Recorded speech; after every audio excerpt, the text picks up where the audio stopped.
Hello guys. Biochemistry के one shot में अपन part one जो था वो पढ़ चुके हैं। उसमें अपन ने यूनिट 1 to यूनिट 3 कंप्लीट किए with in 45 minutes. Let's start guys. 5 units और बची हुई है और इन्हें भी अपन 45 मिनट्स में अभी कंप्लीट करेंगे। तो शुरू करते हैं गाइस। यूनिट 4 से स्टार्ट करेंगे एंड देन और जो अपन पढ़ रहे हैं ना ये बहुत ज्यादा प्रोबेबल है आने का, मतलब बहुत ज्यादा चांसेस है इसके आने के। ठीक है। यूनिट 4 है guys. Iso enzyme, enzymes and coenzymes. ठीक है, इन्हें अपन पढ़ेंगे। सबसे पहले देखते हैं डेफिनेशन ऑफ एंजाइम। एंजाइम्स होते क्या हैं? तो enzymes are biological catalysts. They are protein in nature produced by the living cells which increase the speed of biochemical reactions without being consumed.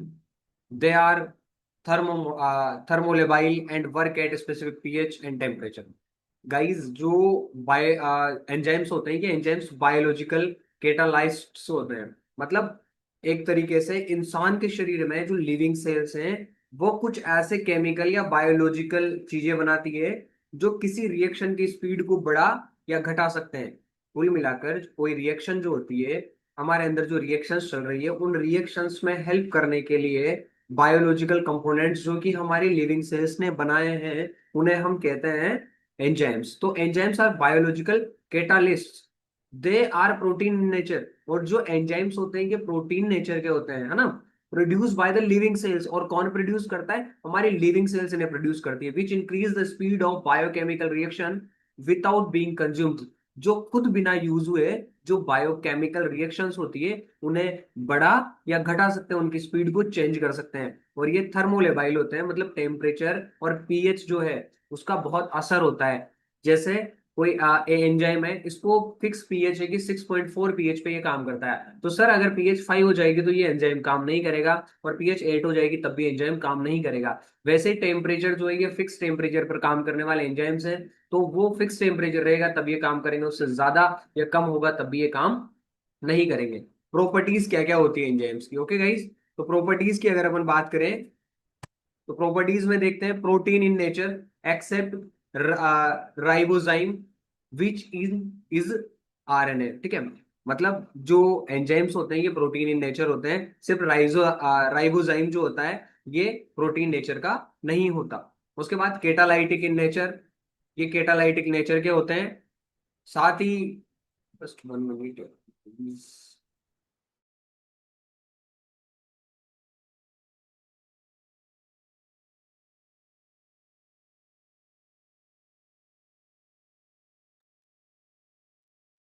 Properties of enzyme की अगर अपन बात करें तो protein in nature, ये इनका नेचर जो होता है ये वो प्रोटीन का नेचर होता है, सिर्फ राइबोजाइम को छोड़कर जो कि एक आरएनए होता है। Catalytic in nature, small amount at needed. Catalytic in nature होते हैं ये, और इनका स्मॉल अमाउंट भी बहुत ज्यादा इफेक्ट देता है। मतलब थोड़ा सा अगर अपन डालेंगे ना उसमें ये बहुत ज्यादा इफेक्ट करेगा, बढ़ा देगा प्रक्रिया को या घटा देगा। Specific in nature, one enzyme act on a substrate, example lactase act on only lactose. देखो एंजाइम जो होते हैं ना ये हर रिएक्शन के लिए अलग अलग एंजाइम होते हैं। एक एंजाइम सारी रिएक्शंस नहीं करवा सकता। लेक्टोज पर सिर्फ लेक्टेज ही काम करेगा, माल्टोज पर सिर्फ माल्टेज ही काम करेगा, गैलेक्टोज पर सिर्फ गैलेक्टेज ही काम, लैक्टोज पर लेक्टेज ही काम करेगा।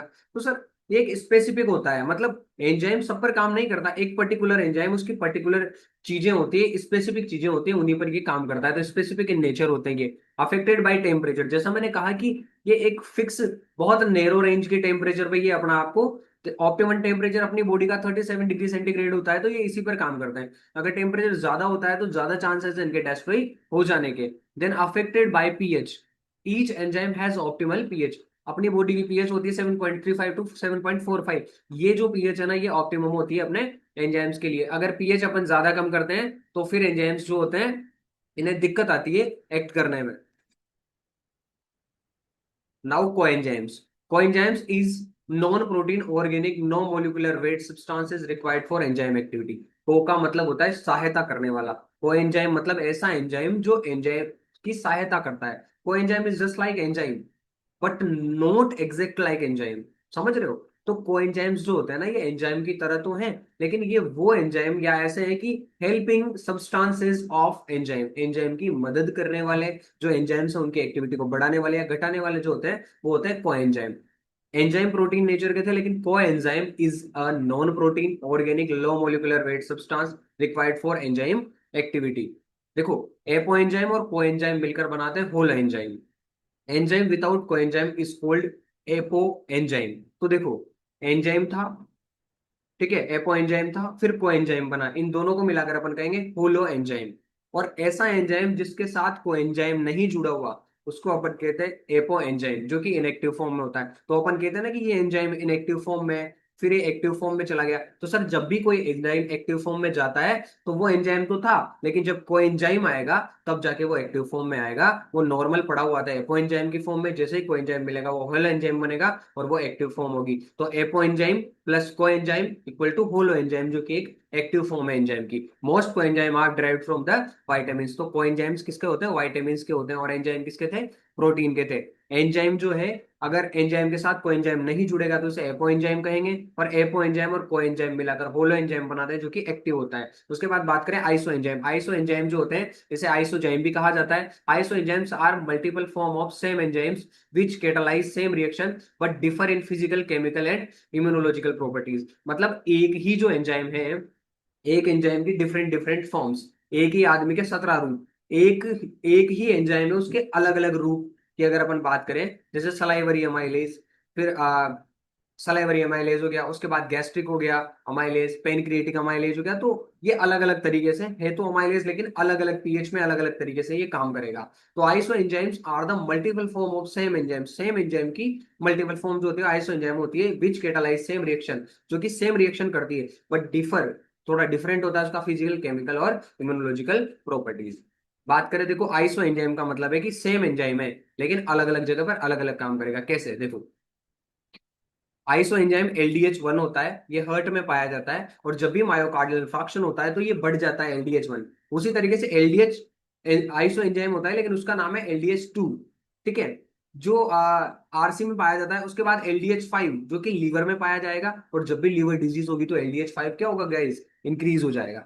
वैसे आइसो एंजाइम्स जो होते हैं CKMM स्केलेटल मसल्स में पाए जाते हैं। ठीक है, और जब भी मसल्स की इंजरी होती है, मसल्स मतलब जैसे किसी को फ्रैक्चर हुआ, उसकी मसल्स जो है वो बिल्कुल चीर फाड़ गई, बिल्कुल मसल्स जो है उसमें मायोग्लोबिन बढ़ गया, तो CKMM बढ़ जाता है। CKMB जो होता है हर्ट में पाया जाता है। ठीक है, ये मोस्ट इंपोर्टेंट मार्कर होता है मायोकार्डियल इंफार्क्शन का। उसके बाद CKBB जो है ब्रेन में पाया जाता है। तो इस तरीके से एंजाइम्स जो है उसकी डिफरेंट फॉर्म्स पाई जाती है शरीर के अंदर, डिफरेंट पार्ट्स में, जो कि सेम मैकेनिज्म करती है लेकिन डिफरेंट जगह पर डिफरेंट फिजिकल केमिकल और इम्यूनोलॉजिकल प्रॉपर्टीज के साथ। उसके बाद बात करें अपन liver function test. Sir, liver function test कोई एक पर्टिकुलर टेस्ट नहीं है। लीवर के फंक्शन को जानने के लिए जितने भी टेस्ट होते हैं वो सारे ग्रुप को अपन क्या कहते हैं गाइस? Liver function test. तो LFT is a group of test to assess the liver function, liver injury and biliary obstruction. तो देखो, टेस्ट में अपन SGOT या AST देखते हैं, जिसका नॉर्मल अमाउंट होता है 10 to 14 इंटरनेशनल यूनिट पर लीटर। और ये SGOT और AST कब बढ़ता है? या तो SGOT या AST मान लो, ये कब बढ़ता है सर? ये बढ़ता है लीवर सेल डैमेज। जब भी सेल डैमेज होगी ना सर, तो AST या SGOT बढ़ेगा। इसी तरीके से SGPT और ALT होता है, जो भी 10 से 40 इंटरनेशनल यूनिट पर लीटर होता है। ये मोर स्पेसिफिक है for liver increase in hepatitis. जब इन्फ्लामेशन होता है लिवर का तब SGPT बढ़ता है। ठीक है, उसके बाद अब देखना ग्रुप ऑफ है, तो सबसे पहले देखते हैं अपन test for liver cell injury की। लीवर की सेल में जब इंजरी होगी तो कौन कौन से टेस्ट करने हैं अपन को? तो सबसे पहला है गाइस ALP। ठीक है, ALP जो है वो 40 से 125 इंटरनेशनल यूनिट पर लीटर पाया जाता है बॉडी के अंदर। और इंपॉर्टेंट बात यह है इसके लिए कि increase in bile duct obstruction. ये कब बढ़ता है? जब बाइल डक्ट का ऑब्स्ट्रक्शन हो जाता है। GGT की अगर मैं बात करूं तो 10 से 50 इंटरनेशनल यूनिट पर लीटर पाया जाता है, जो मोस्ट सेंसिटिव होता है अल्कोहल और बिलियरी ऑब्स्ट्रक्शन के लिए। उसी तरीके से बिलीरुबिन जो कि बहुत इंपॉर्टेंट है, बिलीरुबिन का टोटल अमाउंट होता है बॉडी के अंदर 0.2 to 1.0 mg पर डेसीलीटर। एंड डायरेक्ट अगर बात करें डायरेक्ट बिलीरुबिन की, तो होता है 0.1 to 0.4 mg पर DL।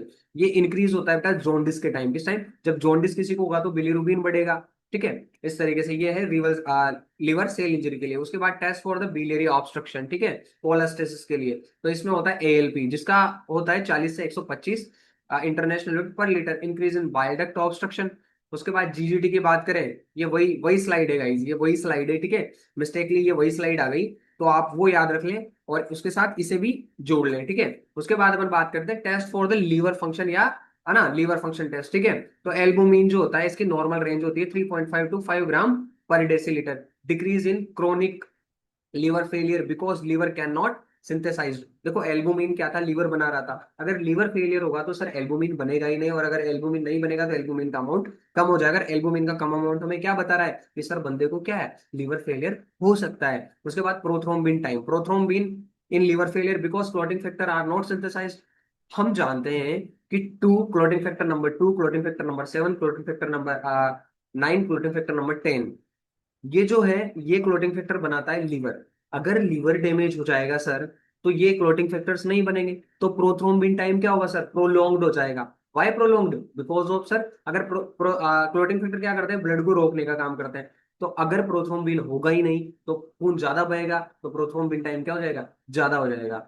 ठीक है गाइस, आगे बढ़ते हैं, आगे बढ़ते हैं बेटा। यूनिट 5 में acid base balance, blood buffer and ABG, ठीक है। एसिड बेस बैलेंस का मतलब होता है कि ब्लड की पीएच जो 7.35 टू 7.45 है उसे मेंटेन करना कैसे होगा। तो सर सबसे पहले बात करते हैं पीएच ऑफ ब्लड की। PH is negative log of hydrogen ion concentration. Sir ये डेफिनेशन है, बहुत रटवाई जाती है। PH is negative log of hydrogen ion concentration. Hydrogen ion की कंसेंट्रेशन की जो सांद्रता होती है उसको अपन क्या कहते हैं, पीएच कहते हैं। पीएच जो होती है आर्टीरियल ब्लड की कितनी होती है, 7.40। इसकी रेंज जो होती है वो 7.35 टू 7.45 रेंज होती है, और वीनस ब्लड की होती है 7.35। मतलब जो ब्लड डिऑक्सीजनेटेड है वो थोड़ा जो एल्कलाइन नेचर है उसका थोड़ा कम है। वही एट्रियल ब्लड की अगर मैं बात करूं तो उसका थोड़ा एल्कलाइन नेचर ज्यादा है। बहुत नैरो रेंज होती है, 7.35 टू 7.45 के बीच में ये होता है, ठीक है। उसके बाद बात करें अपन, 7.35 से कम होगा तो एसिडिक नेचर हो जाएगा। 7.35 टू 7.45 की अगर मैं बात करूं तो ये नॉर्मल रहने वाला है, और 7.45 से ज्यादा होगा तो ये एल्कलोसिस में चला जाएगा।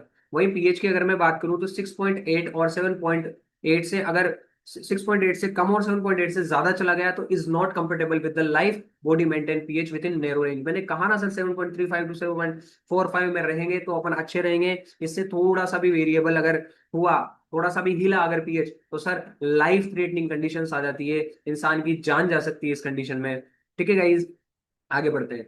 तो एबीजी अगर बात करें तो ABG is the gold standard test for the assess acid base status. Sir gold standard test की अगर अपन बात करें तो वो होने वाला है एबीजी। क्या होने वाला है, एबीजी होने वाला है, ठीक है। पैरामीटर्स की अगर अपन बात करें तो पीएच, पीएच होती है नॉर्मली 7.35 टू 7.45, जो कि एसिड और बेस दोनों, मतलब ये स्लाइटली एल्कलाइन होता है ब्लड। उसके बाद एसपीसीओ2 कितनी पाई जाती है, मतलब CO2 का पार्शियल प्रेशर कितना होता है, ठीक है ना। CO2 कितनी पाई जाती है ब्लड के अंदर जो नॉर्मल होने वाली है, तो 35 टू 45 mmOf Hg। जो रेस्पिरेटरी कंपोनेंट है ये एसिडिक नेचर की होती है। CO2 का नेचर एसिडिक होता है, ये रेस्पिरेटरी कंपोनेंट है जो लंग्स में पाई जाती है। इसका जो प्रेशर है वो होता है 35 से 45। उसके बाद SpO2 कितनी पाई जाती है, तो 80 टू 100 SpO2 पाई जाती है, ऑक्सीजन। उसके बाद HCO3 जिसे बाइकार्बोनेट बोलते हैं, ये पाए जाते हैं 22 से 26 मिली इक्विवेलेंट पर लीटर, जो कि एक मेटाबॉलिक कंपोनेंट है। हमारी किडनी इसे बनाती है, ठीक है, किडनी से बनाती है। उसके बाद O2 की सेचुरेशन की अगर मैं बात करूं तो नॉर्मल O2 की सेचुरेशन अभी मेरे में, आप में, जो नॉर्मल इंसान है जिसको ऑक्सीजन प्रॉपर मिल रही है उसके अंदर होती है 95 टू 98 ऑक्सीजन सेचुरेशन। ओके, आगे बढ़ते हैं। अब बात करें अपन सर एसिडोसिस की, है ना, एसिडोसिस एंड एल्कलोसिस। तो सबसे पहले बात करते हैं एसिडोसिस की। एसिडोसिस जैसे बताया कि पीएच 7.35 टू 7.45 होगी। अगर पीएच 7.35 से कम हो जाएगी तो ब्लड की एसिडिटी बढ़ जाएगी और एसिडिटी की तरफ, एसिडोसिस की तरफ जाएगा। एसिडोसिस दो तरह का होता है सर, मेटाबॉलिक एसिडोसिस और रेस्पिरेटरी एसिडोसिस। मैंने कहा कि रेस्पिरेटरी मतलब CO2 बढ़ेगा, और मेटाबॉलिक मतलब HCO3 कम होगा, HCO3 कम होगा, ठीक है सर। ये जो HCO3 आप देख रहे हो ना पैरामीटर में, फोर्थ नंबर का कंपोनेंट HCO3। HCO3 एक बेस होता है, ये बढ़ता है तो बॉडी के अंदर एल्केलिटी बढ़ती है, एल्केलाइन नेचर जो है ब्लड का वो बढ़ता जाता है, और अगर ये घटता है तो एसिडिटी आती है, ठीक है। और ये मेटाबॉलिक कंपोनेंट है। वही SpO2 जो है वो रेस्पिरेटरी कंपोनेंट है, ठीक है। आगे बढ़ते हैं। तो मेटाबॉलिक एसिडोसिस में क्या होगा कि HCO3 घट गया, मतलब एल्केलाइन नेचर घट गया, तो ऑटोमेटिक क्या बढ़ जाएगा, एसिडिक नेचर बढ़ जाएगा। तो मेन प्रॉब्लम है HCO3 का घटना। HCO3 जो है 22 मिली इक्विवेलेंट पर लीटर से कम हो जाएगा तो पीएच क्या हो जाएगी, कम हो जाएगी, एसिडिक पीएच हो जाएगी। कोज क्या हो सकता है सर, डायबिटीज, कीटोएसिडोसिस। मैंने बताया कि कीटोन क्या होता है, एसिडिक नेचर के होते हैं। लैक्टिक एसिडोसिस, आप अनेरोबिक रेस्पिरेशन कर रहे हो, आप सुबह सुबह दौड़ते हो, आपके पैर दर्द करने लग जाते हो लैक्टिक एसिड की वजह से, बहुत ज्यादा लैक्टिक एसिड अगर बन जाता है तो लैक्टिक एसिडोसिस हो जाता है। डायरिया, सर डायरिया में होगा क्या कि इंटेस्टाइन के नीचे का सारा मामला, मतलब स्टमक के नीचे का सारा मामला बाहर चला गया, तो HCO3 कम हो ही गया ना सर। और लीवर, यहाँ स्टमक में क्या भरा है, HCl भरा है, तो एज कंपेयर HCl का अमाउंट तो वैसे ही ज्यादा हो गया ना सर। तो बाइकार्बोनेट कम हुआ और HCl ज्यादा हुआ तब भी एसिडिटी हो ही जाएगी ना, मतलब एसिडोसिस हो ही जाएगा ना। उसके बाद कंपनसेशन की अगर मैं बात करूं, तो जब भी HCO3 बॉडी में कम होता है, मतलब एसिडिटी आती है, तो लंग्स में CO2 का मात्रा अपन को क्या करना पड़ता है, कम करना पड़ता है। तो कुस्मोल ब्रीथिंग होती है, कुस्मोल ब्रीथिंग का मतलब जल्दी जल्दी सांस लेगा बंदा, जल्दी जल्दी सांस क्यों ले रहा है, वो CO2 को वेंटिलेट कर रहा है, CO2 को बाहर निकाल रहा है। क्यों CO2 को बाहर, मैंने कहा CO2 का एसिडिक नेचर है, ऑलरेडी बॉडी में एसिड बढ़ा हुआ है, तो हम चाहते हैं कि कम से कम हम CO2 को तो बाहर निकालें, तो CO2 से जितना एसिड था वो तो बाहर निकले, ओके, ताकि CO2 से तो एसिडिटी ना हो। उसके बाद बात करें सर रेस्पिरेटरी एसिडोसिस, इसमें क्या होता है कि CO2 बढ़ जाती है, CO2 का नेचर क्या है, एसिडिक नेचर है, जबकि HCO3 का नेचर क्या था, एल्कलाइन। तो HCO3 घटेगा तो मेटाबॉलिक एसिडोसिस होगा, और वहीं CO2 बढ़ेगा तो रेस्पिरेटरी एसिडोसिस होगा। इसमें CO2 जो था वो कितना था, 35 से 45, तो अगर ये 45 से ज्यादा हो गया तो पीएच क्या हो जाएगा, कम हो जाएगा। COPD में ऐसा हो सकता है जिसमें CO2 का एक्यूमुलेशन हो जाता है, ब्लड के अंदर CO2 जो है ट्रेप हो जाती है और अंदर भर जाती है, तो बढ़ेगा ना यार। निमोनिया में ऐसा हो सकता है, अस्थमा में ऐसा हो सकता है, और रेस्पिरेटरी सेंटर डिप्रेशन, किसी का मेडुला ऑब्लंगेटा पे अगर किसी ने चोट मार दी और उसका रेस्प डायाफ्राम काम नहीं कर रहा, तो एक्सेल ही नहीं कर पा रहा, और अगर वो एक्सेल नहीं कर पा रहा और इनहेल भी नहीं कर पा रहा, तो क्या होगा यहाँ पर, यहाँ पर इकट्ठा हो जाएगी ना CO2, और CO2 बढ़ेगी तो एसिडोसिस हो जाएगा रेस्पिरेटरी, ठीक है। प्रॉब्लम क्या है, लंग CO2 प्रॉपर्ली एक्सेल नहीं कर पाते। In this condition the lungs are not exhale CO2 properly, and compensation kidney HCO3 retain करती है, and this condition the kidney, ठीक है, जो किडनी होती है वो HCO3 को बाहर नहीं जाने देती, अंदर रखती है। अब देखना, देखना तुम कि जब भी HCO3 घटेगा तो अपन को CO2 भी क्या करनी है, घटानी है, ताकि पीएच और ज्यादा ना घटे। और अगर CO2 बढ़ गया तो अपन को HCO3 बढ़ाना है, क्योंकि CO2 बढ़ रहा है, एसिडिक नेचर बढ़ रहा है, और HCO3 बढ़ेगा तो बेसिक नेचर बढ़ेगा, ताकि क्या हो, मोमेंटम बना रहे। उसके बाद बात करते हैं अपन एल्केलोसिस की। एल्केलोसिस की अगर बात करें तो सर इसमें पीएच जो है ना 7.45 से ज्यादा चली जाएगी, ब्लड जो है वो एल्केनिटी की तरफ चला जाएगा, ठीक है, ब्लड जो है वो एल्केनिटी की तरफ चला जाएगा। पहले बात करते हैं metabolic alkalosis. Main problem HCO3 बढ़ेगा, HCO3 एल्कलाइन नेचर का होता है, तो एल्केसिटी बढ़ेगी, एल्केनिटी बढ़ेगी। तो HCO3 कितना बढ़े कि 22 से 26 नॉर्मल होता है, 22 से कम होगा तो एसिडोसिस होगा, 26 से ज्यादा होगा तो एल्कलोसिस होगा, और पीएच क्या होगी सर, बढ़ जाएगी। कोस क्या है, वोमिटिंग, वोमिटिंग होगा तो HCl का लॉस होगा, तो एसिड वैसे ही निकल गया, एसिड निकलेगा तो बॉडी में बेस ही बना रहेगा, तो बेस बनेगा तो एल्कलोसिस हो जाएगा। एंटा एसिड अगर ज्यादा खा रहा है तो बॉडी के एसिड को क्या कर रहा है, एंटा मतलब अगेंस्ट, एसिड के अगेंस्ट, अगर इनटेक ले रहा है एसिड के अगेंस्ट, तो भी कम हो जाएगा एसिड, तो भी एल्कलोसिस होगा। और डायूरेटिक थेरेपी में भी क्या हो सकता है सर, एसिडोसिस, एल्कलोसिस हो सकता है, ठीक है गाइज। आगे बढ़ते हैं, रेस्पिरेटरी एल्कलोसिस। रेस्पिरेटरी एल्कलोसिस में क्या होता है, मेन प्रॉब्लम है कि CO2 का कम हो जाना। मैंने कहा CO2 ज्यादा होती है तो एसिडोसिस होता है, तो कम होगा तो एल्कलोसिस होगा। PCO2 जो है वो 35 से कम हो गई, अगर ये 45 से ज्यादा थी तो एसिडोसिस था, 35 से कम हो गई तो एल्कलोसिस होगा। और पीएच क्या हो गई, बढ़ गई, एल्कलाइनिटी बढ़ गई। कोस क्या है sir, hyper ventilation due to anxiety, जल्दी जल्दी सांस लूंगा तो CO2 पूरी कहाँ चली जाएगी, बाहर चली जाएगी, तो बॉडी में CO2 नहीं बची है, नहीं बची है तो क्या होगा, एसिडिटी कम हो जाएगी, एसिडिक नेचर कम हो जाएगा, और एसिडिक नेचर कम होगा तो एल्कलोसिस हो जाएगा। फीवर में भी अपन जल्दी जल्दी सांस लेते हैं, और अगर हाई एल्टीट्यूड पे चले जाते हैं तो वहाँ गैसियस क्या होती है, कम होती है, तो CO2 कम पाई जाती है, ठीक है। उसके बाद बात करें यूनिट 6 सर, यूनिट 6 में अपन क्या करेंगे मैं सर, हीमोग्लोबिन का जो pathway, haem degradation pathway and jaundice देखेंगे, ठीक है गाइस। इसमें देखते हैं अपन हीम डिग्रेडेशन पाथवे सबसे पहले। तो आरबीसी का नॉर्मल लाइफ स्पान 120 डेज होता है, और जब ये बिल्कुल बूढ़ी हो जाती है आरबीसी, तो ये डेस्ट्रॉय होती है, तो old RBC are destroyed in reticuloendothelial system, जो कि स्प्लीन एंड लीवर होता है, मेनली स्प्लीन में ही क्या होती है, दफन हो जाती है। So that's why spleen is also known as graveyard of the RBC, ठीक है ना। लाल रक्त कोशिकाओं का क्या कहा जाता है, उसे ग्रेवयार्ड कहा जाता है, कब्रिस्तान कहा जाता है। तो किस तरीके से हीम डिग्रेडेशन होगा, तो स्टेप 1 है सर कि हीमोग्लोबिन, अब होगा क्या, देखो इसमें देखो आप, हीमोग्लोबिन था, हीमोग्लोबिन से हीम और ग्लोबिन, तो हीम बचा, ग्लोबिन बचा, तो ग्लोबिन निकल के चला गया, तो सिर्फ हीम बच गया। हीम में से आयरन निकल गया, जैसे ही हीम से आयरन निकलता है तो सिर्फ बिलीवर्डिन बच जाता है। बिलीवर्डिन से बिलीरुबिन बना, बिलीरुबिन लीवर के पास जाता है, इसे लेकर जाता है सर। अब यहाँ यहाँ देखो आप, step 1, haemoglobin is broken into haem plus globulin, haemoglobin haem plus globulin में टूट गया। ग्लोबिन जो होता है ये become amino acid, globin amino acid बन जाता है, सिर्फ हीम बचा। हीम रिंग्स ओपन बाय एक enzyme, haem oxygenase and form biliverdin. ठीक है, हीम जो होता है ना ये खुल जाता है, और हीम में सिर्फ जो आयरन था वो हीम से आयरन भाग जाता है, और सिर्फ क्या बचता है, छिलका, और उस छिलके को क्या कहते हैं, बिलीवर्डिन, जो कि ग्रीन कलर का होता है। Iron is release and store as ferritin form, और जो आयरन हीम से भागा था वो रिलीज हो गया और फेरिटिन की फॉर्म में स्टोर हो गया। उसके बाद biliverdin is reduced to bilirubin by biliverdin reductase. अब जो बिलीवर्डिन था सर, वो बिलीवर्डिन बिलीवर्डिन रिडक्टेज की मदद से बिलीरुबिन में चेंज होगा। दिस बिलीरुबिन कॉल्ड अनकॉन्जुगेटेड या indirect bilirubin, because of this is not water soluble. ठीक है, अभी ये लिपिड सोल्यूबल है और टॉक्सिक है, वाटर सोल्यूबल नहीं है, तो ये बाहर नहीं निकलेगा अभी। ठीक है, तो it is lipid soluble and toxic, it travel in blood, bond bound to albumin के साथ कनेक्ट होता है इनडायरेक्ट, और कहाँ चला जाता है, लीवर के पास। तो ये लीवर के पास चला गया। स्टेप 4 देखो, in liver unconjugated bilirubin is conjugated with glucuronic acid by enzyme UDP, है ना। यूडीपी क्या करेगा इसको, लीवर के पास था ये, तो अनकॉन्जुगेट से कॉन्जुगेट में बदल देगा। ठीक है ना। अब transfer to form conjugate bilirubin. अब क्या होगा कि जब ये कॉन्जुगेट बन जाएगा तो ये ट्रांसफर हो सकता है। अब it is water soluble and non toxic. अब ये क्या हो गया, वाटर सोल्यूबल हो गया, और ये टॉक्सिक नहीं है, ये नॉन टॉक्सिक नेचर का हो गया। Conjugate bilirubin excreted into bile and goes to intestine. अब तुम्हें याद है बाइल का कलर पीला होता है, क्यों होता है पीला, इसमें बिलीरुबिन होता है। तो कॉन्जुगेटेड बिलीरुबिन बाइल के थ्रू कहाँ चला जाता है, इंटेस्टाइन में चला जाता है। In intestine bacteria convert it into urobilinogen and stercobilinogen. ठीक है, इसे यूरिबिलिनोजन और स्टेरकोबिलिनोजन में कन्वर्ट कर दिया। Then most is excreted in faeces.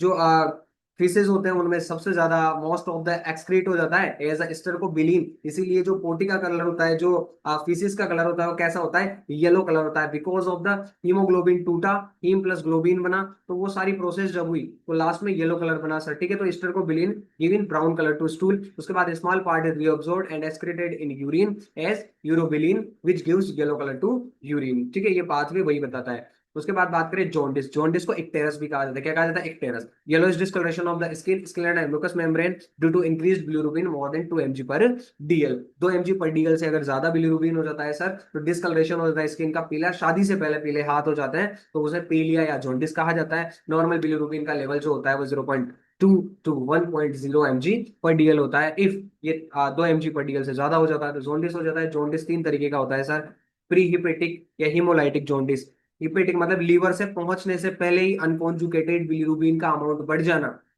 Access destruction of RBC, बहुत ज्यादा आरबीसी टूट रही है तो बहुत ज्यादा बिलीवर्डिन बनेगा, और उससे बहुत ज्यादा बिलीवर्डिन रिडक्टेज बिलीरुबिन बना देगा। ठीक है, तो example haemolytic anaemia, sickle cell disease, mismatched transfusion और मलेरिया। इस केस में प्री हिपेटिक जॉन्डिस हो जाता है। लेब में अनकॉन्जुगेटेड बिलीरुबिन इंक्रीज होगा। कॉन्जुगेट तो जब होगा ना जब हिपेटिक लीवर के पास चला जाएगा, प्री हिपेटिक मतलब लीवर से पहले।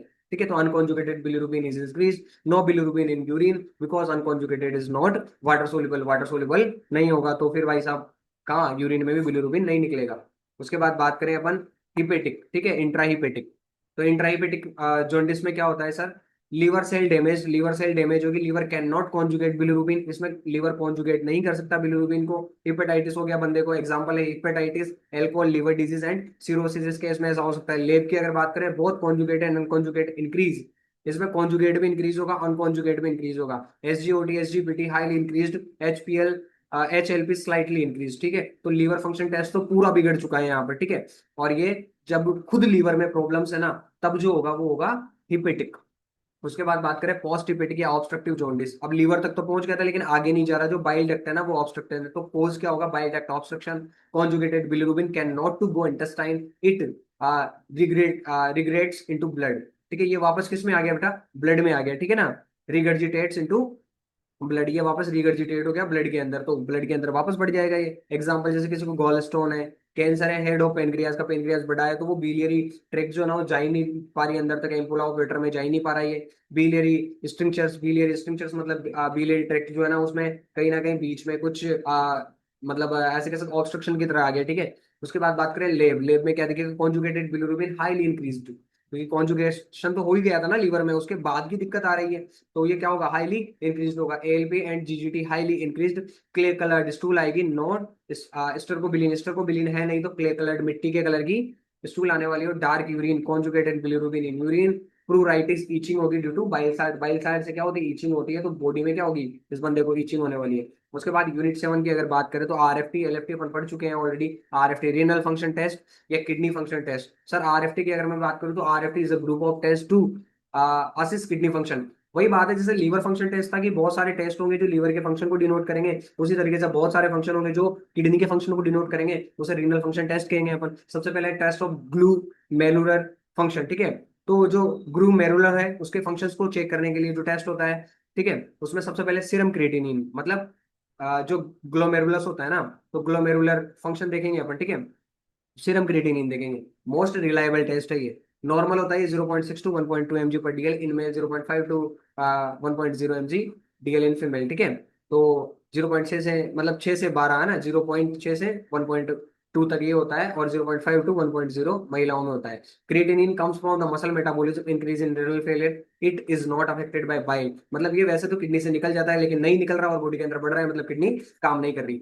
वही बात करें ब्लड यूरिया, ब्लड यूरिया का नॉर्मल अमाउंट जो होता है वो 20 से 40 mg पर डीएल होता है। अब यूरिया भी कहाँ से निकलता है, किडनी से निकलता है। अगर यूरिया का जो एंड प्रोडक्ट है ना, urea is the end product of the protein metabolism, है ना।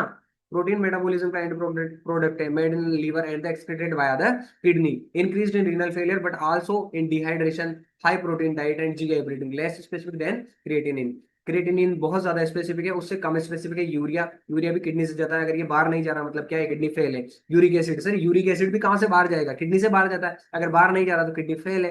तो इसीलिए तो रीनल फंक्शन टेस्ट है कि रीनल फंक्शन कर रहा है, किडनी फंक्शन कर रही है या नहीं कर रही। नॉर्मल इसका अमाउंट होता है 3 to 7 mg per DL, increase renal failure and gout. किसी को गाउट होता है या रीनल फेलियर होता है तो यूरिक एसिड बढ़ जाता है, और अगर यूरिक एसिड बॉडी के अंदर बढ़ रहा है मतलब किडनी काम नहीं करे, रीनल फंक्शन अफेक्टेड है, और अगर नहीं बढ़ रहा तो बढ़िया है।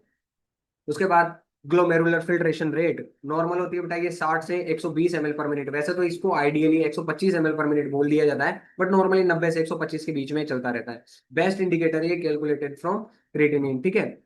अगर ये 60 ml पर मिनट से ज्यादा है तो किडनी में दिक्कत है, तब जाके ये 60 ml पर मिनट से कम हुई है। तो ये कुछ टेस्ट है, ठीक है। बी दूसरा टेस्ट है बेटा ट्यूबुलर टेस्ट। अभी अपन ने देखा था कि किडनी फिल्टर कर रही नहीं कर रही, ग्लोमेरुलर फिल्ट्रेशन का जो फंक्शन था, ग्लोमेरुलस का फंक्शन था, उस पर बात की थी। अब करते हैं ट्यूबुलर फंक्शन। वो स्पेसिफिक ग्रेविटी जो होती है यूरिन की, वो नॉर्मल रेंज में है या नहीं है। अगर नहीं है तो किडनी सही से काम नहीं कर रही। यूरिन की पीएच जो होती है ना, ये 6 पॉइंट प्लस कुछ होती है। तो अगर इसकी पीएच भी सही तरीके से नहीं आ रही, पीएच या तो बहुत एसिडिक आ रही है, बहुत एल्कलाइन आ रही है, तब भी कहीं ना कोई दिक्कत है। इलेक्ट्रोलाइट्स अगर बाहर निकल रहे हैं या जितने इलेक्ट्रोलाइट चाहिए तो उतने नहीं आ रहे, तब भी कोई ना कोई दिक्कत हो ही सकती है ना। Normal urine examination, normal urine output होता है बेटा 1.5 लीटर पर डे, मतलब 1 से 2 लीटर पर डे मान सकते हैं अपन, ठीक है ना। Normal urine output 1 to 2 litre per day. एब नॉर्मल कॉन्स्टिट्यूएंट इंक्लूडिंग डिजीज, ठीक है। अगर कोई जैसे पस आ रही है, खून आ रहा है, तो ऐसी चीजें क्या एबनॉर्मल चीजें है ना, एबनॉर्मल इंग्रेडिएंट्स आ गए ना, तो ये इंडिकेट करेंगे किसको, डिजीज को इंडिकेट करेंगे। ओके गाइस, देखो एबनॉर्मल कॉन्स्टिट्यूएंट्स क्या हो सकते हैं, protein, protein urea, nephrotic syndrome. अगर किसी को नेफ्रोटिक सिंड्रोम है तो जो बेसमेंट मेम्ब्रेन होती है, ग्लोमेरुलस होता है, उसके बाद बेसमेंट मेम्ब्रेन होती है बोन कैप्सूल में, उसकी साइज बढ़ जाती है, तो प्रोटीन पूरा बाहर निकल गया, बाहर निकल गया, बाहर निकल गया। यूरिन में नॉर्मली प्रोटीन नहीं आता लेकिन आ रहा है, तो सर ये तो एबनॉर्मल इंग्रेडिएंट है ना। तो प्रोटीन अगर आ रहा है तो प्रोटीन यूरिया होगा जो नेफ्रोटिक सिंड्रोम में होता है। ग्लूकोज अगर आ रहा है तो डायबिटीज मेलाइटस है, बहुत ज्यादा ग्लूकोज है कि ग्लूकोज आ ही रहा है बाहर, ठीक है। उसके बाद ब्लड, इसे हीमेचूरिया कहते हैं। कीटोन यूरिया हो सकता है, कीटोन बॉडीज यूरिया में आ रही है तो कीटोन यूरियाज होते हैं, ठीक है ना। बिलिरुबिन नॉर्मली तो आता ही है, लेकिन अगर मोर देन नॉर्मल आ रहा है तो हो सकता है बंदे को पी लिया हो, ठीक है। हो सकता है बंदे को कोई और डिजीजेस हो, ठीक है। इस आगे चलते हैं unit 8, immunoglobulins and ELISA test, ठीक है। Structure and function of the immunoglobulins, जिसे आईजीबी कहा जाता है, एंड एंटीबॉडीज, ठीक है, या एंटीबॉडीज भी कहा जाता है। Immunoglobulins are the glycoprotein produced by plasma cell B lymphocytes in response to antigen entry. They provide humoral immunity. Guys देखो immunoglobulins जो होते हैं, ये immunoglobulins होते क्या है, ये आपकी बॉडी को प्रोटेक्शन देने वाली चीजें होती है। जैसे कोई वायरस मेरे अंदर आया या कोई बैक्टीरिया मेरे अंदर आया, तो मेरी बॉडी रेस्पॉन्स देगी ना, मेरी बॉडी किसी ना किसी चीज को तो लड़वाएगी ना उनसे, तो उसे लड़वाने के लिए इम्यूनिटी डेवलप करनी पड़ती है। अब सर ये इम्यूनिटी के सैनिक जो होते हैं ना, ये इम्यूनिटी जो है ना, यही होती है इम्यूनोग्लोबुलिन्स। ये जैसे अपन कहते हैं सैनिक, सैनिक में क्या होते हैं, सेना के जवान। इसी तरीके से इम्यूनिटी, इम्यूनिटी में क्या होता है, इम्यूनोग्लोबुलिन्स होते हैं, जो कि आपके अंदर जो दुश्मन घुसा है, जो एंटीजन घुसा है, उस एंटीजन को मारेंगे, उस एंटीजन को खत्म करेंगे, ठीक है ना, जो हमें ह्यूमरल इम्यूनिटी कहते हैं, ठीक है। बेसिक स्ट्रक्चर क्या होती है सर, ऑल इम्यूनोग्लोबुलिन्स है वाई शेप्ड स्ट्रक्चर। इनकी स्ट्रक्चर कैसी होती है, वाई शेप्ड स्ट्रक्चर होती है सर, ठीक है ना, made up of 4 polypeptide chain, 4 polypeptide होती है जिसमें 2 हेवी चेन होती है जिसे एच से डिनोट करते हैं, और 2 लाइट चेन्स होती है जिन्हें एल से डिनोट करते हैं, ठीक है ना, ज्वाइंट बाय डाइसल्फाइड बॉन्ड। और ये दोनों किससे जुड़ी होती है, डाइसल्फाइड बॉन्ड से जुड़ी होती है, ठीक है ना। Each chain has variable region, ठीक है ना, जैसे वी है ना, वी से डिनोट करेंगे, which bind antigen and constant region C which decides function, मतलब ये इस तरीके से होता है, ठीक है। अब इस तरीके से इसमें लाइट चेन भी होती है और हैवी चेन भी होती है। जो वी शेप रीजन है वहां पर एंटीजन बाइंड होते हैं, वहां पर होता है antigen bind, and constant region C, जो कांस्टेंट रीजन होता है वो डिसाइड करता है कि इसे क्या फंक्शन करना है, ठीक है। आप एक बार इसका इमेज देखेंगे और फिर नोट्स देखेंगे ना तो आपको इजी समझ में आएगा, ठीक है। उसके बाद अब बात करें इम्यूनोग्लोबुलिन्स होते कौन कौन से हैं, ठीक है। इम्यूनोग्लोबुलिन्स की बात करें तो गमदे से आप याद रख सकते हो। गमदे जो है ना, ये है कि कितना परसेंटेज पाया जाता है इस हिसाब से, IgG, IgA, IgM, IgD, IgA, ठीक है, IgE, ठीक है ना। तो गमदे से आप याद रख सकते हो या गेम डे से याद रख सकते हो, ठीक है। की पॉइंट्स क्या है सर, IgG जो होता है वो 75% पाया जाता है, जो कि सबसे ज्यादा है अक्रॉस प्लेसेंटा, और ये प्लेसेंटा को भी क्रॉस कर सकता है। Only only immunoglobulins that cross the placenta is IgG, ठीक है। IgA जो होता है बेटा ये 15% पाया जाता है, और ये बॉडी के सीक्रेशंस में पाया जाता है, पसीने में पाया जाता है, सलाइवा में पाया जाता है, ठीक है। उसी तरीके से ये मिल्क, सबसे ज्यादा क्वेश्चन पूछा था ब्रेस्ट मिल्क में कौन सा पाया जाता है, तो IgA, ब्रेस्ट मिल्क भी एक सीक्रेशन है तो IgA पाया जाता है, ठीक है ना, सीक्रेशन। और ये म्यूकोजल इम्यूनिटी देता है, म्यूकोसा में पाया जाता है, ये सीक्रेशन होते हैं ना म्यूकोसा में, सलाइवरी, है ना, ग्लैंड सीक्रेशन करती है वैसे। IgM 10%, first antibody, why first antibody, हमारी बॉडी में जब भी कोई भी चीज फॉरेन पार्टिकल एंटर करते हैं तो सबसे पहले जो होता है ना IgM ही एक्टिव होता है, तो ये फर्स्ट एंटीबॉडी है, ठीक है ना। उसके बाद IgD 0.2 बीटा सेल रिसेप्टर्स पे पाया जाता है, और IgE 0.002%, जब भी किसी को, जैसे धूल से किसी को एलर्जी है, किसी को बहुत ज्यादा मतलब जैसे कह सकते हैं कि कोई पर्टिकुलर चीज से, किसी को सेंट से एलर्जी होती है, परफ्यूम से एलर्जी होती है, ठीक है। तो क्यों है वो एलर्जी सर, उसकी IgE जो है ना उन पर्टिकुलर एंटीजेंस के प्रति बहुत ज्यादा सेंसिटिव है। वो पर्टिकुलर चीजें जैसे उसके नाक में जाएगी तो बहुत ज्यादा सेंसिटिव, उसे बहुत ज्यादा छींकी आएगी, बहुत ज्यादा खांसी आएगी। क्यों आ रही है, IgE जो है वो एलर्जी एंड हाइपर सेंसिटिविटी के लिए रेस्पॉन्सिबल है। हाइपर मतलब ज्यादा सेंसिटिव, मतलब बहुत ज्यादा संवेदनशील होना। तो अभी मेरे सामने कोई परफ्यूम छिड़के, मुझे कोई दिक्कत नहीं है, छिड़क रहा है, लेकिन वही किसी दूसरे आदमी के सामने जिसको एलर्जी है, उसके सामने अगर इतना ही परफ्यूम छिड़का जाए तो उसको क्या होगा सर, एलर्जी हो जाएगी, वो छींकेगा। वाई, बिकॉज ऑफ उसका IgE जो है ना वो बहुत ज्यादा एक्टिव है। ओके गाइस, उसके बाद एलाइजा की बात करते हैं, तो क्या एलाइजा क्या है सर, ठीक है ना। तो definition, ELISA is a highly selective immunological test used to detect antigen और antibody using enzyme labelled antibody, ठीक है। उसके बाद प्रिंसिपल की अगर बात करें तो एंटीजन एंटीबॉडी रिएक्शन की बात करते हैं इसमें। एलाइजा जो होती है ना, इसमें एंटीजन और एंटीबॉडी के बीच की जो रिएक्शन ना उसी की स्टडी करता है, इतना समझो, ठीक है ना। At the end enzyme react with substrate and give colour change. ELISA में क्या होता है कि अपन एक एंजाइम डालते हैं एंटीजन एंटीबॉडी रिएक्शन में, और लास्ट में क्या होता है कि उसका कलर चेंज हो जाता है, ठीक है ना। In intensity of colour is measured by colorimeter which indicate concentration of antigen and antibody. अब देखना, एंटीजन एंटीबॉडी रिएक्शन हो रही है, उसमें आपने कोई एंजाइम डाला और उसका कलर चेंज हो गया। अब ये रिएक्शन जो है ये कितनी ज्यादा स्ट्रॉन्ग है या कितनी ज्यादा वीक है, ये डिपेंड करता है उस कोलोरीमीटर के कलर पर, कि कलर कितना ज्यादा डार्क आया या कलर कितना ज्यादा लाइट आया। ये कॉन्सेंट्रेशन बताएगा अपन को एंटीजन या फिर एंटीबॉडी की, ठीक है।